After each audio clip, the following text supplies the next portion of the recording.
I mean, come on, monkey with a stick, monkey smash. I'm a bird, mother. I'm a bird. The Vogue movement has returned. I have no idea what this is about, so I wanted to check out. I've been a little bit out of the loop because of life, so let's see. We all thought after the disastrous 2024 agenda was utterly destroyed from the inside out that it would never return ever again. Sadly, that is not the case. In reality, it's still alive. I wouldn't say it's doing well, maybe, but it's definitely trying to inch its way back into the cultural ether, despite being resoundingly rejected by anybody with a functioning brain. And has the lack of a better word, woke movement returned? Honestly, it kinda looks like that it has. As GameIndustry.biz says in their article here that's titled Gamescom Heads on Opportunities for Growth and Why We Need Politics in Gaming. Why Oh, we need for crying out loud. That's what they're talking about. They're talking about continuing pushing politics in games and pushing it harder. Oh my god. Oh, I hate it. I hate it. Please, if you're a failed politician, can you just keep your shit out of our game? 2024 and 2025, it was just so many good franchises got slaughtered because of politics in games. Like, just knock it off. politics in gaming. Oh boy, yeah, here we go again. So Gamescom is pretty much the new E3 after E3 got gutted and thrown away. Which still saddens me to this day because E3 was a yearly ritual that I loved watching. But as it says, the people behind Gamescom believe that politics are here to stay, and that they should also become the de facto way that things are done, especially in video games. So Tim Andres and Felix Falk, who So, like, default politics have to be in all video games? How will you put politics in a game like Little Kitty Big City? Just as a random example, how are you gonna put politics in solitaire? It was very political anti-bird violence. Okay.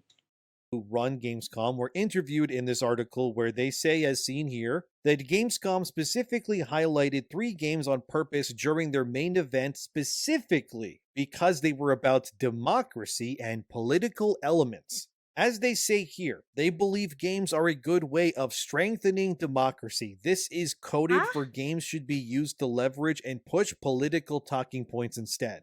As one of the heads Why? of Gamescom, Felix Huh? Fox said here, I found that really emotional. I mean, that's They do understand. Not even every country is gonna agree with that. Imagine pushing like real life politics in a game like Genshin Impact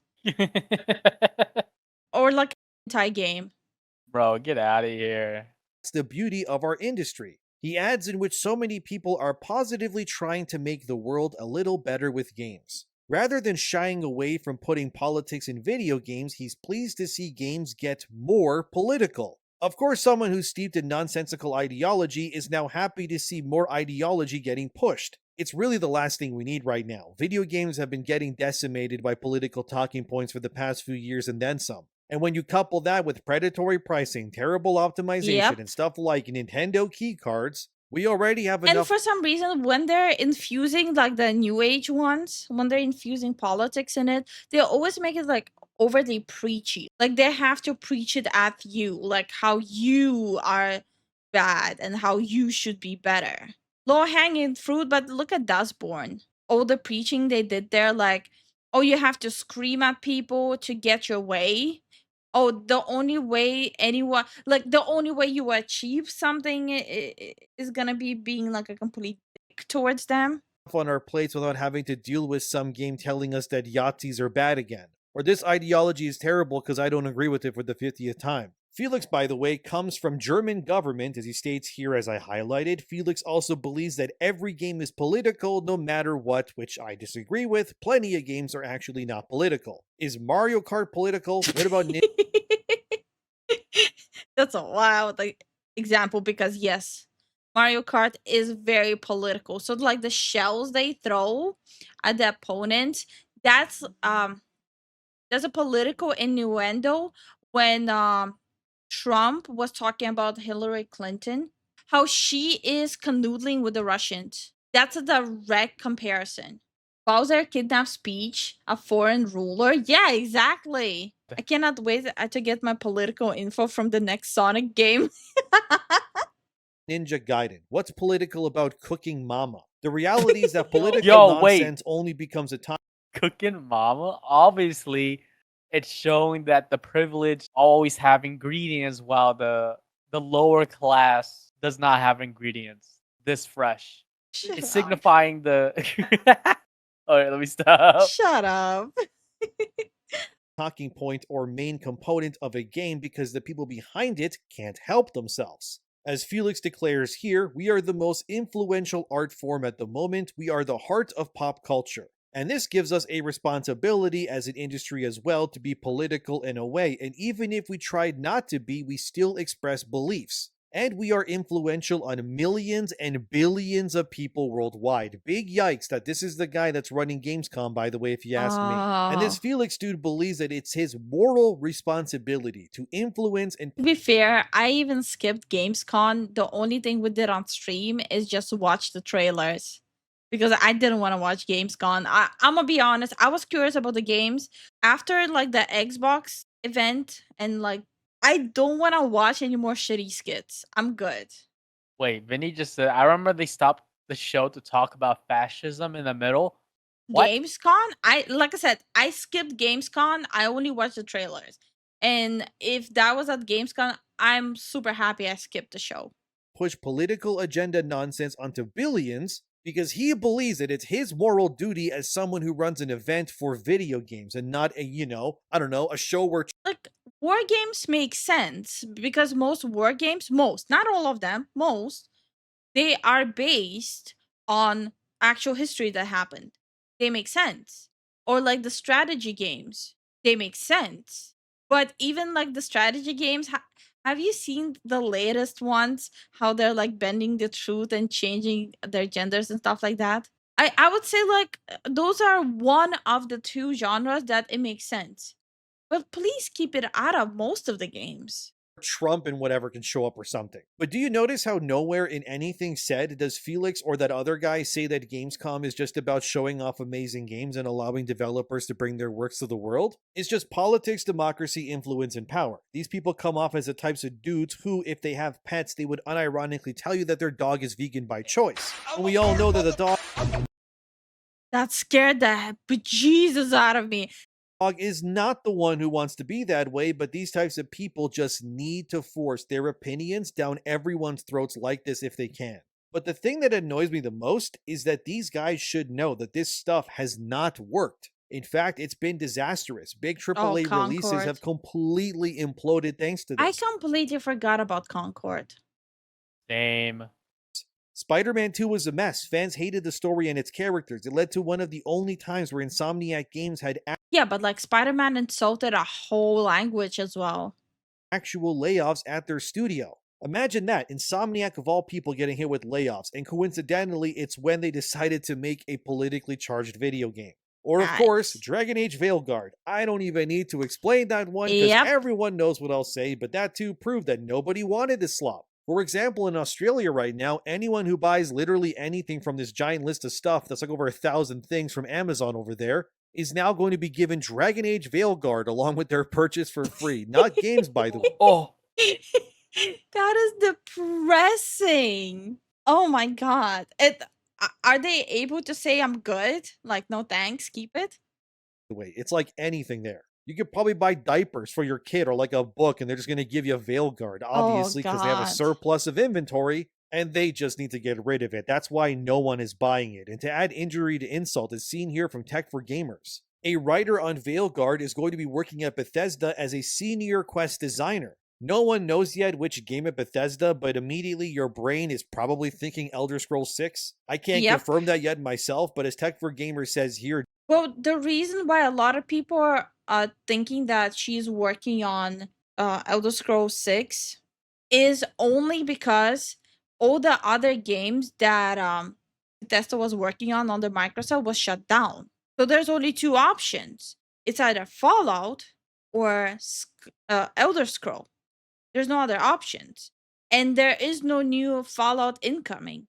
John Dombrow, that's the writer in question here, has worked on some good and equally, let's just say, terrible games. John was apparently responsible for the Veil Jumper storyline in Veilguard, which sucked fat balls, and Davrin's storyline, which was also very forgettable. I reviewed the game on the channel already. I know way too much about Dragon Age as an IP, so trust me when I say that this game was cancer. He also worked on stuff like Mass Effect Andromeda, arguably that is the worst game in that series, and was also a senior writer on Anthem, a game you can't even play anymore, and nobody remembers the story of besides the cool Iron Man flying at best, or it's not gone yet, but it will be taken offline within the next year. But anyways, this John guy has also worked on, you guessed it, Ghost of Yotei. Oh boy, which is 100% going to be another activist-filled single-player ROM from Sony PlayStation, since that game stars a literal raging activist and Erika Ishii as a titular character in that game as well. So like I said, woke really is.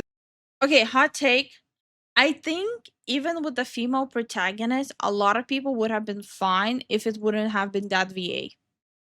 Yeah. I think the root of why people are hating Ghost of Yotei so much is literally just her and how she's acting in public, how she's acting on social media. Isn't dead. It's just evolving and burying itself deeper underground in hope that you won't notice so that it can build itself up again. Which is why it's very important to call these things out and bring attention to them when we can, because why in the holiest of hells, on this godforsaken place we call Earth where we pay taxes, are people who destroyed Dragon Age working on writing on future games? Yotei already looks cooked. Sure, Yotei's gameplay and world will probably be awesome, but Dragon Age Veilguard was also not that boring to play. It wasn't amazing, mind you, but it wasn't the core problem. Well, they also removed a lot of capabilities and gameplay itself from Veilguard. That was one of the problems that people had. Of course, the nonsensical writing.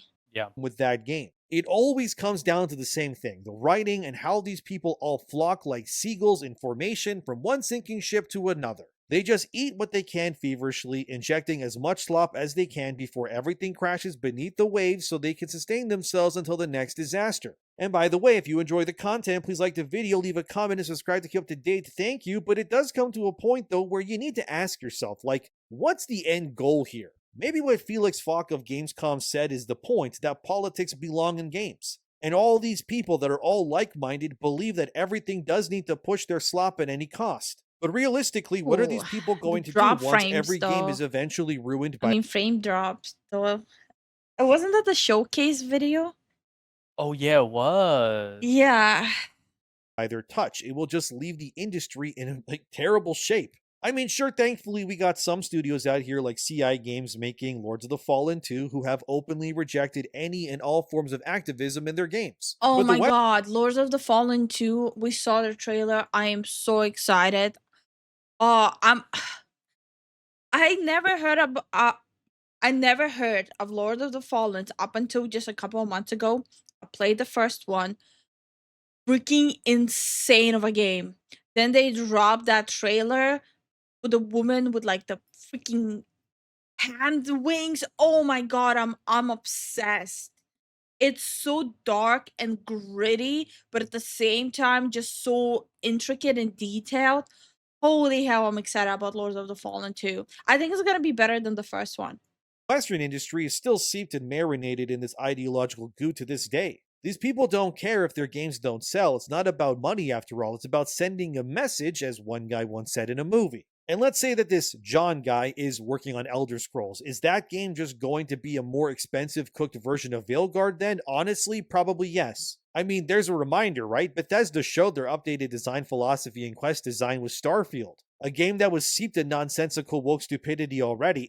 Wait, is he saying that Lords of the Fallen is gonna be bad? Or did I mishear it? It's a game that many people hate still and push back against. And at this point, frankly, if and when Starfield inevitably does hit PlayStation, I'm not really sure I'll even play it. Because all I ever heard about the game is that it sucks, the expansion is terrible, it's full of ugly golem-looking NPCs that look like they're missing chromosomes, and I really can't... Yeah, but Starfield's got one of the fastest mods to beautify the NPCs. Imagine Bethesda was happy with how Starfield was received by their fans. It may have sold well on hype alone initially, but now, I'm not so sure. You see, the push for politics in gaming has never really worked. The only time politics makes sense in a game is when it's integrated uniquely within a world without dividing people. Metal Gear Solid has done this expertly well, so has Final Fantasy XVI, but these days the worst thing you can do is virtue signal to people through your Yeah. video game. As that Park Place put it in their article on that Dragon Age writer going to Bethesda, So just to emphasize to people, it's not that the politics in general, like the in-game politics, are in the game. It's the fact that they're pushing the real life politics into the game. So there's no misunderstanding why exactly people are mad at this. It's the fact that they're trying to just make fantasy world infused with real life shit. virtue signaling writers don't go away, they get promoted. When a virtue signaling writer leaves a company, they don't disappear after fans reject their work. They just get recycled into another Yeah. major studio like Bethesda, where they're promoted to senior positions like this Dragon Age writer. It's not accountability, it's reinforcement. Failures Mhm. in one company are rewarded with influence at another. It really is just that. Because how can you look at what that one person did and think, you know what? We need that in our game too. Really? Out of all the applicants that you got, you win with the person who has not one, but multiple high profile failures on their resume that they wrote on. Okay, one game, maybe that's an anomaly, but there's a pattern of failures following this guy's writing specifically. It's like hiring an architect whose last 3 structure designs they built fell apart immediately and just Okay, that's a little bit of an over exaggeration, but yes, you wouldn't necessarily hire a lawyer who had like, okay, maybe like 10 years ago, all the cases he was anointed to, he won the cases, right? But then the next current 10 years, all the cases he was put on, he lost all of them. You wouldn't hire that lawyer. So this is how it feels with the Dragon Age writer. Good writer for a decade, and later on it's just flop after flop. And it just keeps getting worse. resulted in people losing their lives trying to cross a bridge that they made specifically. Like, you really think that it's a good idea to now let that architect make a 4th bridge, knowing what you know now? You really want to take that risk? And at this point, I would treat someone who pushes wokeness in games similar to applicants who have criminal records are treated. If you did some really bad stuff and you want a job that is closely tied to not being corrupted or stealing, yeah, I probably wouldn't hire you. You would need to prove yourself through years. Again, I think he's being hyperbolic. I don't think it has like I don't think you can really compare it to criminal records, but why is it normal jobs, if you screwed over a company, you get blacklisted, right? You get blacklisted and you will basically get steamrolled out of that industry because no one wants to hire you, and just word to mouth, you are right away put in a bin of not do not hire. But yet again, in the gaming industry, you bankrupted multiple studios, but yet you're not blacklisted. It just doesn't make sense to me. Even like in like a software development sector, you mess up so often with constant memory leakage, with constant information leakage, you will not be hired anymore. But here, come one, come all. Oh, you failed 5 games? It's okay. Let's give you a 6th one.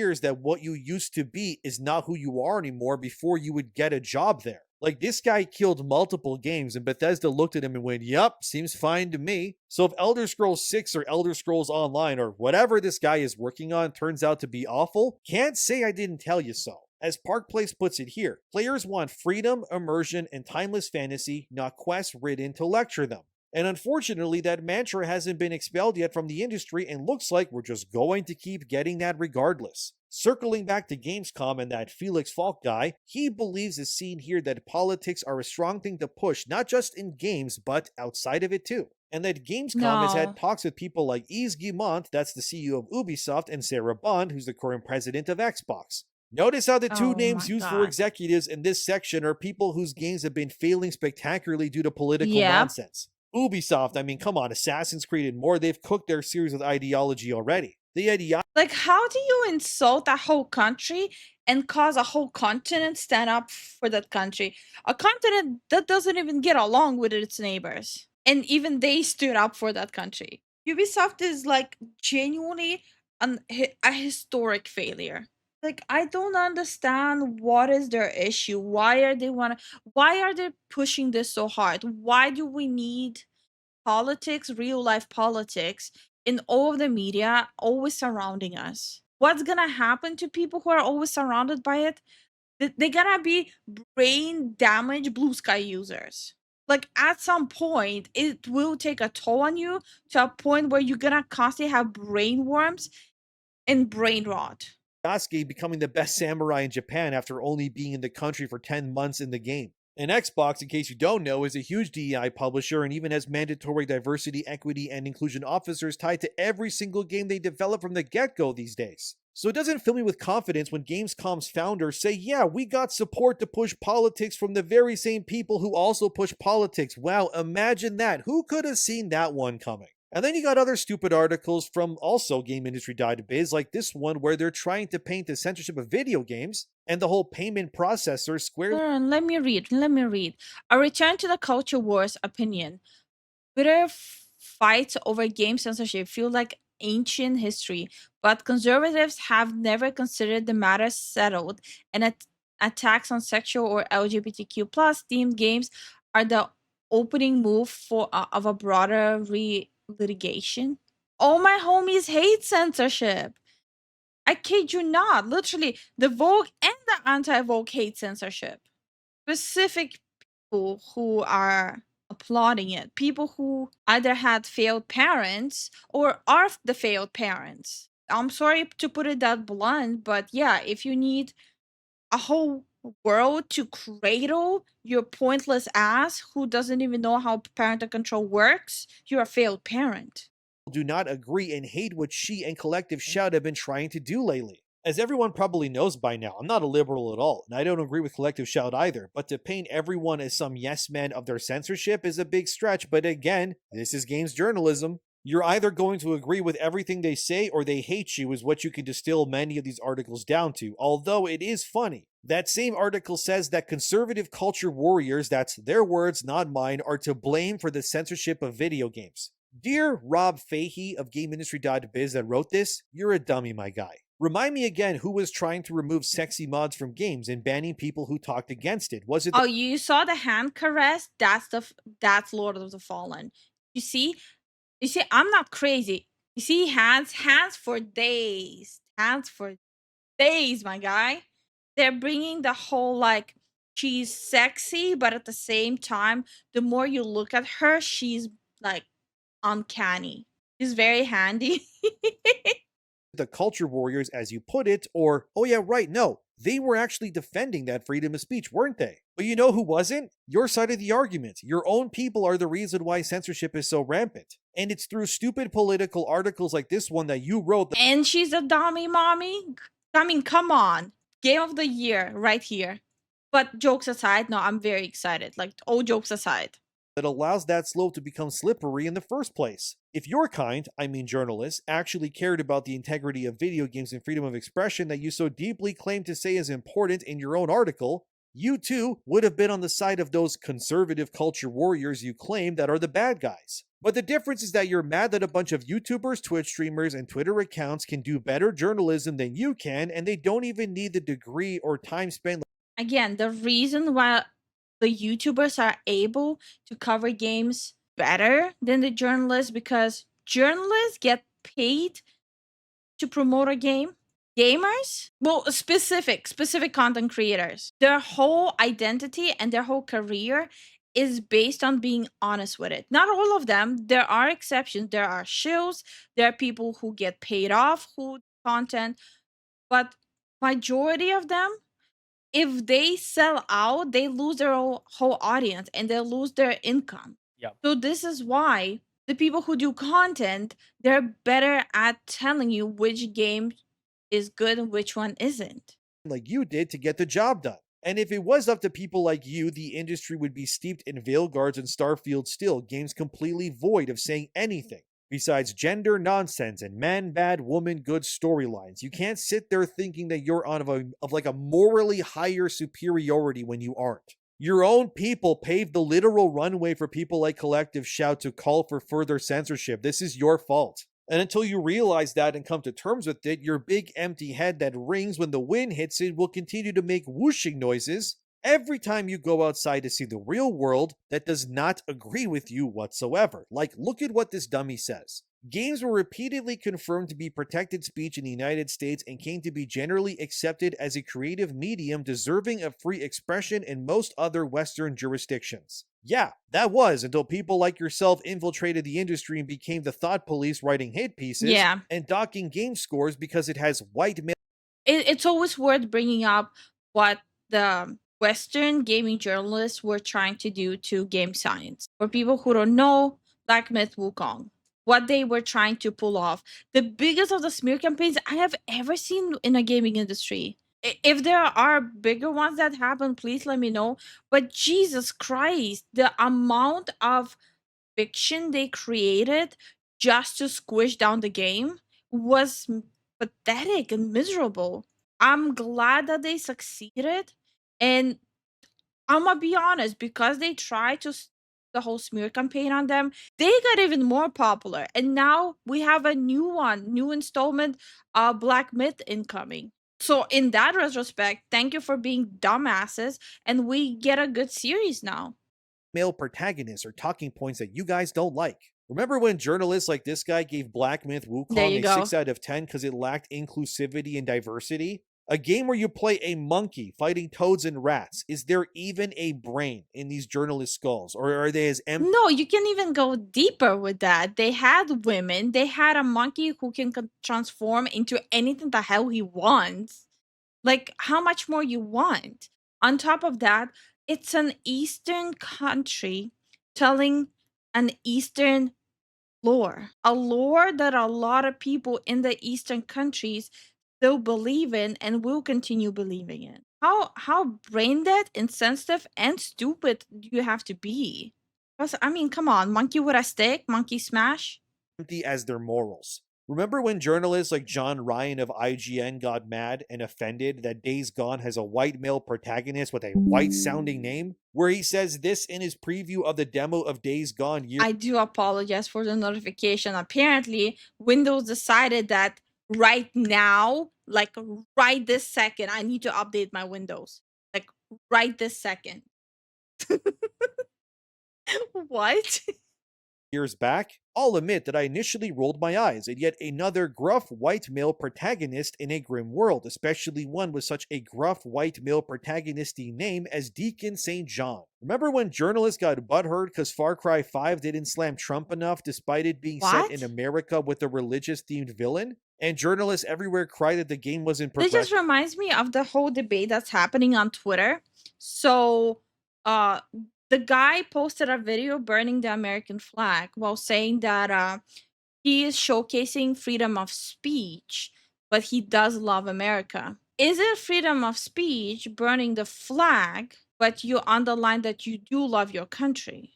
There's so many ways you can show a love for your country. Why should it be this? That's what I'm confused about.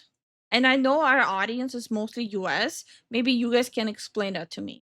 impressive enough? Remember in 2023, when not one, but 9 journalists came together to complain on gamescriticism.com about how they were offended by white characters simply existing in video games today. Remember when the University of Waterloo got mad at game developers using white actors to play black characters like Naomi in Uncharted, calling it digital blackface? But they Okay. were also totally fine when Christopher Judge, a black guy, played Kratos, a white guy in God of War? Remember Yeah, it's the whole thing. Rules for D, but not for me. Yeah. It's the whole hypocrisy thing all over every single time. when The Gamer back in 2017 had a ranking of 10 games that both got diversity right and wrong? And one of What? the games that they said that got diversity wrong was Resident Evil 5 because it had players shooting black zombies. Yet they never What? say anything is What? bad and it's totally fine to also shoot white. Wait, I finally played Resident Evil and I played specifically that game. It's just because of the country they're in. That was from that country. Yeah, wait, I'm even more confused. Okay. Passing zombies in their other games no problem. Or how they said that Grand Theft Auto 5 was bad for diversity because it had trans jokes, or when they cried that Bioshock Infinite didn't do diversity right because it was racist, which by the way completely misses the point of what Infinite was doing with its story, since the entirety of Colombia in that game is very clearly built on the concept of racism and classism of its time, and those are core aspects that it both showcases and also criticizes. Yet Wait. So the people who want to inject politics into games have an issue when a game injects politics and showcasing how messed up the world was? I am Confucius. Yeah, I'm confused because I'm going back on that Resident Evil 5. No one's gonna talk about Resident Evil 4. Why do shoot like go into a literally invading a Spanish village trying to save a white person? I'm confused. I'm gonna repeat myself. I am Confucius. these morons are so surface level, their hollowed out brains can't fathom anything that challenges them. Or when people like Snoop Dogg even are tired of this nonsense, where he went viral recently because he took his grandson to watch Lightyear. And the lesbian characters just randomly generate a kid out of nowhere, and his grandson got confused and asked Snoop Dogg, and then he was annoyed because now he had to explain something that he had no answer to, and the LGBT movement got really angry at him for saying that. I could keep going, but the point I just assumed IVF, but I'm an adult. How would a kid know about IVF, right? is that it wasn't this side of the aisle that was censoring things, it was the journalists and the political like-minded people at places like Gamescom who instead want politics to be a part of video games when they really shouldn't. I mean, the best-selling games of the past few years alone, they all walked away from politics. They just made fun games first that transported you far away to a world that was nothing like the one that we live in now. It's almost as if people want escapism or something in their video games. Crazy, I know, but like I said, this woke movement, for lack of a better term here, is hell-bent on ensuring that their causes, their nonsense, does not get erased. And it will only be a matter of time before these types come back with a vengeance to destroy everything that we love again. The fact that Gamescom also pushed a game called Take Us Home recently, that tells you everything. Like, look at this. It's a game about smuggling people across the border illegally into America. Ah, yes, a game about human trafficking. How progressive. And the biographies of the developers, they read like a mental asylum too. Like, let me just Wait, so the whole game is just how to get it into another country legally? Did anyone complain when CJ was shooting white people in GTA San Andreas or prototype 2? No. People were complaining that in GTA you can slap a hooker. And people were complaining that in Hitman you incapacitate a hooker. But no one talks about that in Hitman, while you incapacitate the hooker, you have to kill the dude. So funny thing about that game, apparently the devs made a whole presentation about their company and just skipped the game trailer. What? Who needs the game in a game, right? just read you this in full because it's so stupid that I can't make it sound funnier or dumber than they themselves at Anima Interactive, which is making this game sound. Listen to how they describe themselves. Anima Interactive is a socially conscious indie game studio that blends art and technology to drive positive cultural impact. With video games as the largest entertainment medium in the world, we strongly believe in the immense untapped opportunity for interactive media to drive real-world positive change. Entertainment shapes culture, and culture shapes society. As developers, we have a This just reads like ChatGPT. It's like world jumble here. responsibility to expand Like perspective. hitting all the buzzwords. What the hell is this? We're a small but mighty team of artists, storytellers, and activists dotted across the globe. The development team behind Take Us North represents over 15 countries, including all of those places, and our team is over 60% by people of color and over 60% female non-binary, and we aim to challenge the status quo in the broader games industry. They literally call themselves activists in their own description, guys. Are we kidding ourselves? And you know what's even more damning is that Asmongold did react to I will say though, at least they're making their own game rather than jumping on the bandwagon of long-standing franchises and ruining those. Take Us North, and he lost his mind watching that game in action. But what's even crazier is following Asmongold watching Take Us North, Gamescom took that video that Asmongold reacted to, as seen here as Chibi Reviews reported himself on Twitter. Like, you can't even watch that trailer anymore from Oh, so if I want to see it, I have to watch Asmongold. Yes. Okay, you don't have to threaten me with a good time. And one of the comments on Take Us North's trailer on, Anima Interactive's actual YouTube page, which has like 70 subscribers, is hilarious though, which reads, "Can we get an asymmetrical game mode where one side plays as the migrants and the other plays as ICE? Oh wait, nobody would want to play as the migrants." I'm not gonna lie, a game where players can play ICE stopping other players as migrants from crossing the border via stealth or environmental damage or whatever, that would actually be fun. Look, I could keep going, but the point is that this activism rot is alive and well, no matter what we say. And that it's still important, despite the lack of power they have now, to keep calling these things out and crushing them. Because if you don't, they will multiply like rats and then infest other things. And Take Us Mm. North has every right to exist as a video game. I'm not Yeah. denying that.